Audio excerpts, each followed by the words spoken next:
Hello दोस्तों। आज हम बेहद ही इम्पोर्टेंट टॉपिक है जिसको ज्यामिति रेखा में क्या है कि जब दो तिर्यक रेखाएं एक दूसरे को प्रच्छेदित करती हैं तो शीर्षाभिमुख कोण समान होते हैं।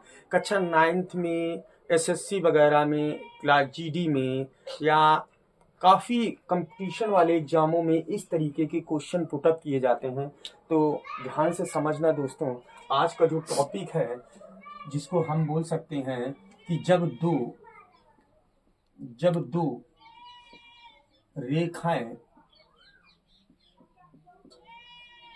या जब दो ऋजु रेखाएं या जब दो सरल रेखाएं, चलो बढ़ा दे रहा हूं, जब दो सरल रेखाएं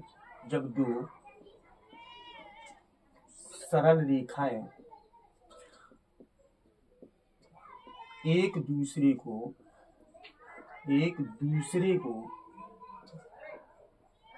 प्रतिच्छेदित करती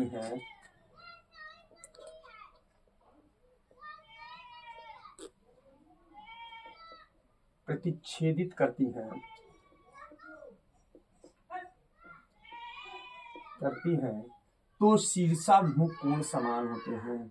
तो शीर्षाभिमुख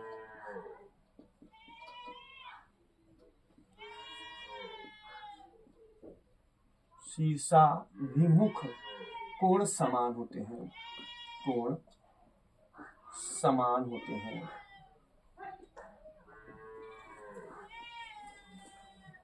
ध्यान से समझना दोस्तों, ये जो क्वेश्चन है बहुत ही इम्पोर्टेंट है और अधिकांशतः इससे क्वेश्चन एसएससी वगैरह में या किसी भी कंपटीशन, रेलवे है, पॉलिटेक्निक, अन्य क्वेश्चनों में इसमें अधिकांशतः इस तरीके से इन क्वेश्चनों से पूछा जाता है। क्या कह रहा है कि जब दो सरल रेखाएं एक दूसरे को क्या करती हैं, प्रच्छेदित करती हैं। प्रच्छेदित का मतलब होता है काटती हैं। तो कह रहा है शीर्षाभिमुख कोण समान होते हैं। शीर्षाभिमुख कोण होता क्या है? ये क्या है? ये एक प्रकार की प्रमेय है। तो प्रमेय है तो उद्देश्य डाल दें, उद्देश्य में क्या होगा कि जब दो सरल रेखाएं एक दूसरे को क्या करती हैं, प्रतिच्छेदित करती हैं। प्रतिच्छेदित का मतलब होती है काटती है। माना ए बी व सी डी दो सरल रेखाएं एक दूसरे को ओ बिंदु पर क्या करती हैं, प्रतिच्छेदित करती हैं। प्रतिच्छेद का मतलब होता है एक दूसरे को परस्पर काटना। तो कह रहा शीर्षाभिमुख कोण, शीर्ष विमुख, ध्यान से समझना, इसका ये शीर्ष है और इसका ये शीर्ष है और एक दूसरे के कैसे विमुख। विमुख माने होता है एक दूसरे के विपरीत। जैसे मेरे ये आमने सामने हैं हम लोग, ठीक है, और विमुख करना है तो आपका मुंह उधर उस तरफ होगा और मेरा मुंह किस तरफ हो, इस तरफ। तो इसे हम कहते हैं विमुख। विमुख माने होता है जो मुख एक दूसरे के क्या हो, विपरीत हो। क्लियर, समझ में आ गया कि शीर्षाभिमुख का मतलब क्या? शीर्ष, इसका शीर्ष ये है और इसका शीर्ष ये है और एक दूसरे के विमुख। विमुख का मतलब हुआ एक दूसरे के विपरीत है। तो जब ये कोण बनते, इन कोणों को हम शीर्षाभिमुख कोण कहते हैं। तो ध्यान से समझना दोस्तों, शीर्षाभिमुख कोण समझ में आ गया कि जब दो सरल रेखाएं एक दूसरे को प्रच्छेदित करती हैं तो शीर्षाभिमुख कोण समान होते हैं। हमें ये सिद्ध करना है कि ये कोण इस कोण के बराबर। अगर ये x है तो ये भी x है और ये भी जो शीर्षाभिमुख कोण है। अगर ये y है तो ये y है। हमें ये प्रूव करना है कि शीर्षाभिमुख कोण कैसे होते हैं, समान होते हैं। अगर दो तिर्यक रेखाएं या दो सरल रेखाएं एक दूसरे को प्रच्छेदित करती हैं या दो तिर्यक रेखाएं एक दूसरे को काटती हैं, तिर्यक माने होती है तिरछी रेखाएं, एक दूसरे को क्या करती हैं, काटती हैं, तो कह रहा है शीर्षाभिमुख कोण समान होते हैं। इतनी बात समझ में आ गई कि शीर्षाभिमुख कहते किसे? शीर्ष विमुख माने होगा एक दूसरे के विपरीत हो, तो उसे हम शीर्षाभिमुख कोण कहते हैं। इतनी बात समझ में आ गई। अगला स्टेप होता है ज्ञात है। क्या ज्ञात है दोस्तों? ध्यान से समझना। हमें ज्ञात है कि ए बी और सी डी दो सरल रेखाएं या दो ऋजु रेखाएं एक दूसरे को ओ बिंदु पर क्या कर रही हैं, प्रतिच्छेदित करती है। तो ज्ञात है में क्या लिखेंगे, ए बी व सी डी दो सरल रेखाएं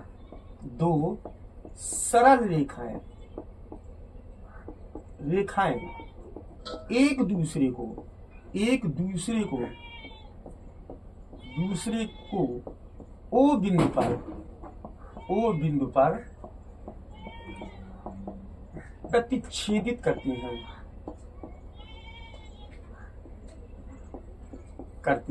या काटती हैं। बात एक ही है, प्रतिच्छेदित करती हैं या काटती हैं। अगला स्टेप क्या है? अगला स्टेप होता है रचना। रचना इसमें कुछ है ही नहीं, तो अगला स्टेप क्या होगा? सिद्ध करना है। तो क्या सिद्ध करना है? हमें सिद्ध करना है कि ये कोण कौन सा, AOC बराबर BOD के, कोण कौन सा? AOC बराबर कोण BOD के। एक तो ये हो गया। दूसरा AOD, ये भी तो है शीर्षा विमुख कोण, AOD, तो ये आ गया AOD बराबर कोण कौन सा? BOC के। इतनी बात समझ में आ गई। तो ये दोनों चीजें हमें क्या करनी है? प्रूव करनी है। इतनी बात सबके समझ में आ गई। तो अगला जो टॉपिक होता है वो होता है उपपत्ति। अगला टॉपिक क्या होता है? उपपत्ति। तो उपपत्ति को प्रूव कहते हैं, अंग्रेजी में क्या कहते हैं? प्रूफ। ठीक, उपपत्ति में ध्यान से समझना दोस्तों, इधर ध्यान देना, मैं मौखिक समझाने का प्रयास कर रहा हूं। एक ये सरल रेखा है, तो ये पूरा कोण क्या होगा? 180 अंश। अगर हमने इसको मान ले x और इसको मान ले y, तो ये x प्लस वाई, तो x प्लस वाई बराबर कितना होगा? 180 अंश। इतनी बात सबके समझ में आ गई। अब हम इसको साफ कर दे रहे हैं और इसको हमने मान लिया के, इस कोण को क्या मान लिया? के। अब ये भी एक 180 अंश का कोण हो जाएगा, तो होगा क्या? ये हो जाएगा y प्लस के बराबर कितना होगा? 180 अंश। इतनी बात सबके समझ में आ गई। पहले हमने क्या मान ली? ये एक रुजु रेखा है और ये एक तिर्यक रेखा है, तो ये पूरा कोण कितना होगा? x प्लस वाई, तो x प्लस वाई बराबर 180 अंश। अब हम इसको साफ कर दें। अब ये रुजु रेखा है, तो ये कोण भी कितना होगा? 180 अंश। तो y प्लस के बराबर कितना होगा? 180 अंश। ये आ गया समीकरण नंबर फर्स्ट, ये आ गया समीकरण। इन दोनों की वैल्यू 180 अंश है, तो x प्लस वाई बराबर 180 अंश और y प्लस के बराबर भी 180 अंश। तो ये दोनों क्या होंगे? बराबर होंगे। तो बराबर कर दें, तो x प्लस वाई बराबर y प्लस के। तो y से y हम क्या कर दें? काट दें। तो x बराबर किसके निकल के आ गया? के। तो x बराबर किसके निकल के आ गया? के। तो यही तो हमें प्रूव करना था कि शीर्षाभिमुख कोण, ये कोण इस कोण के बराबर, उसी प्रकार ये कोण इस कोण के बराबर होगा। तो ध्यान से समझना दोस्तों, क्या लिखेंगे? इधर ध्यान से समझना, लिखेंगे क्या कि AB एक सरल जिजु रेखा है। क्या लिखेंगे? AB एक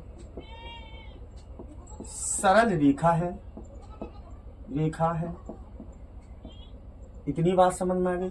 जिस पर कौन? ये DO, बस इतना ही, DO पूरा ना लो, यहां से चूंकि हमें मतलब इतने से।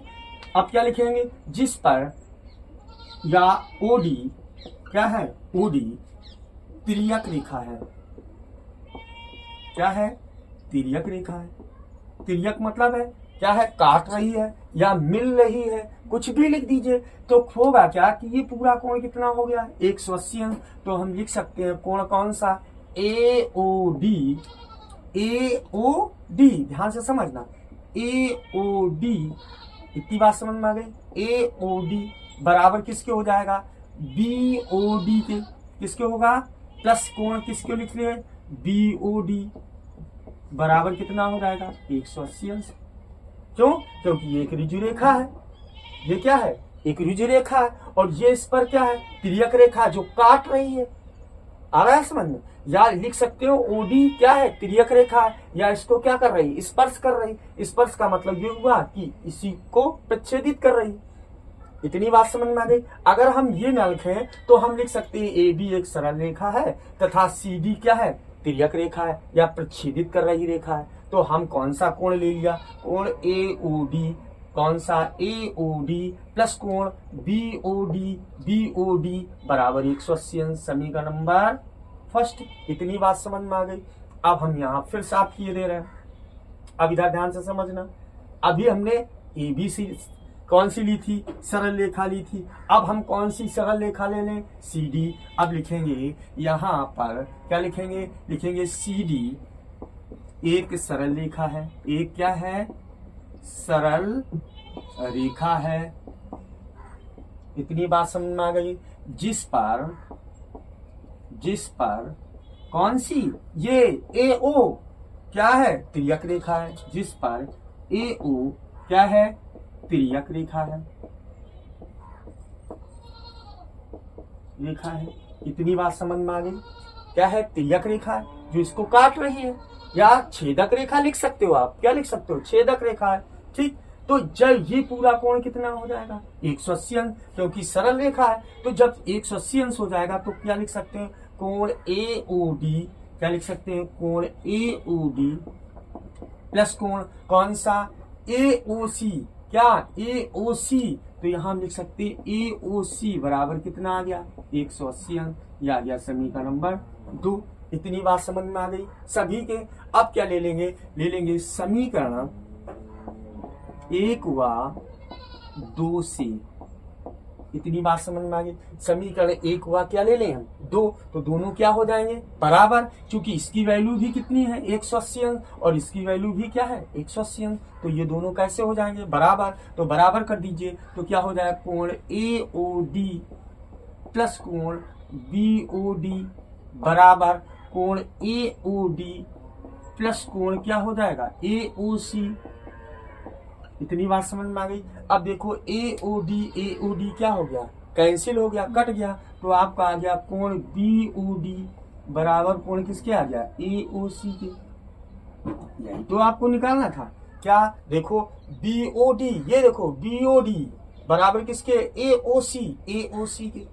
क्लियर, समझ में आ गया, या BOD बराबर AOC या AOC बराबर BOD, तो इतनी बात समझ में आ गई। इसी प्रकार हम लिख सकते हैं, इसी प्रकार क्या लिख सकते हैं, कोण कौन सा, AOD बराबर कोण किसके हो जाएगा, AOD बराबर हो जाएगा BOC के। तो ये आपकी प्रमेय क्या हो गई, प्रूफ हो गई। इतनी बात सबके समझ में आ गई। क्या है कि जब दो सरल रेखाएं एक दूसरे को प्रच्छेदित करती हैं या दो तिर्यक रेखाएं एक दूसरे को काटती हैं, तो कह रहा है शीर्षाभिमुख कोण समान होते हैं। शीर्षाभिमुख क्लियर, समझ में आ गया। तो उम्मीद करता हूँ जो क्लास है आपको अच्छी लगी होगी। तो हमारे चैनल को लाइक करिए, सब्सक्राइब करिए। धन्यवाद दोस्तों।